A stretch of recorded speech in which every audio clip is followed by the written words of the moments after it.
Despite preferring to keep a low profile, Michelin-starred chef Angela Hartnett found herself rubbing shoulders with royalty last year after rustling up a meal for Queen Camilla. And only a few weeks earlier she had been awarded the OBE for her work and response to the COVID-19 pandemic.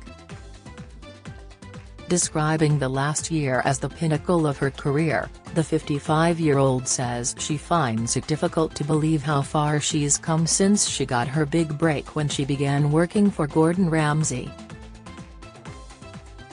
When Angela got to interview her old mentor on Dish, her podcast with Nick Grimshaw, she revealed, "Gordon was quite protective of me because I was the only girl in the kitchen." To which Hell's Kitchen star Gordon, 56, responded, "Angela first came into the kitchen like a tornado. All of a sudden we had this incredible articulate female in the kitchen that was just on it. Angela was the first individual that was such a fast learner, got it first time. It was that amazing moment where the attention span got stronger, and when Angela got it, the boys had to get their act together quickly because they couldn't be seen to be behind her." As we catch up with Angela on Zoom, she tells us, "It was great cooking for the then future queen. Camilla was really relaxed and easygoing, a lovely lady and a great wife to the king. We talked about Jack Russell's, because she's got one and I do, too.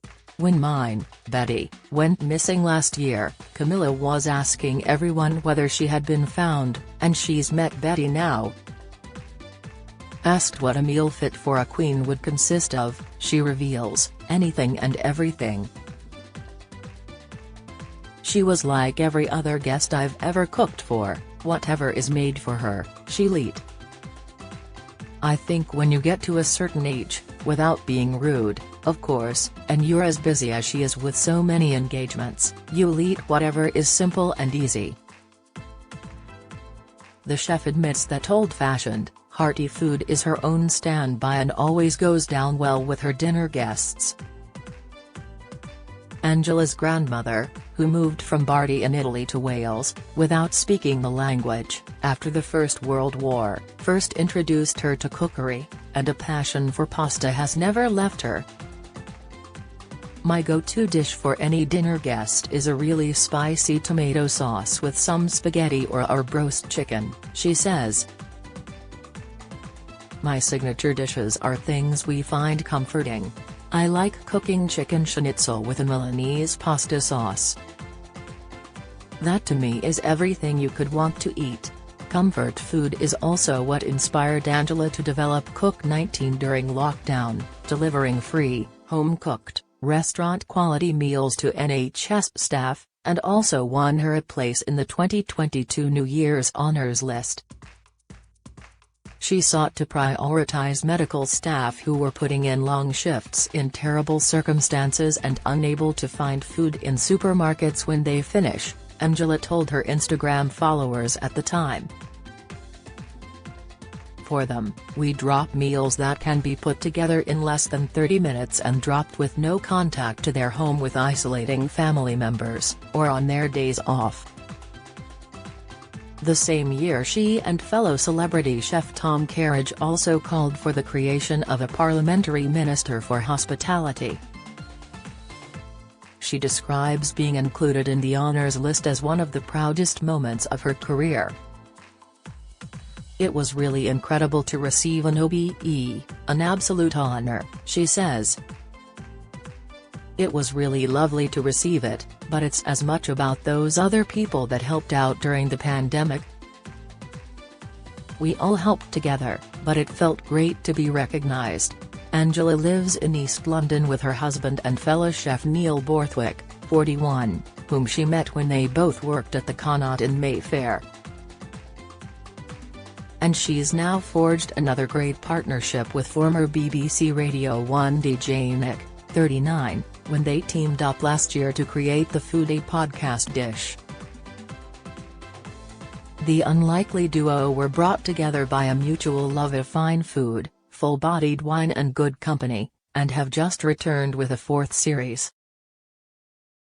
Despite attracting a highly impressive roster of A-list guests, including Stanley Tucci, Dame Prue Leith, Alison Hammond and Dermot O'Leary, Angela believes it's the chemistry between the two presenters that really keeps listeners coming back. Describing what makes their friendship special, she explains, "We just get on really well. I've always loved funny people and Nick is hilarious. It just seems to work. There's no real secret. We didn't go off for a week to get to know each other beforehand. I think we're just ourselves together. Sometimes, you hear about people playing a role doing things like this, but Nick is who he is and I am who I am." As well as having developed a lasting admiration for her co-star, she says she's grateful to the podcast for introducing her to some of the biggest names in entertainment, many of whom have left her starstruck.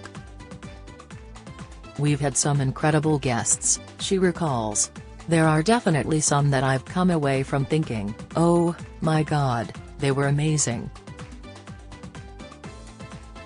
I loved having Spencer Matthews and his wife Vogue Williams on the show. They were fabulous. I enjoyed Stephen Mangan and his sister, Anita. Stanley Tucci was wonderful and Charlotte Church is the loveliest person ever. I don't think we've had a dull guest yet." The latest series also saw Angela whip up a meal for her former boss.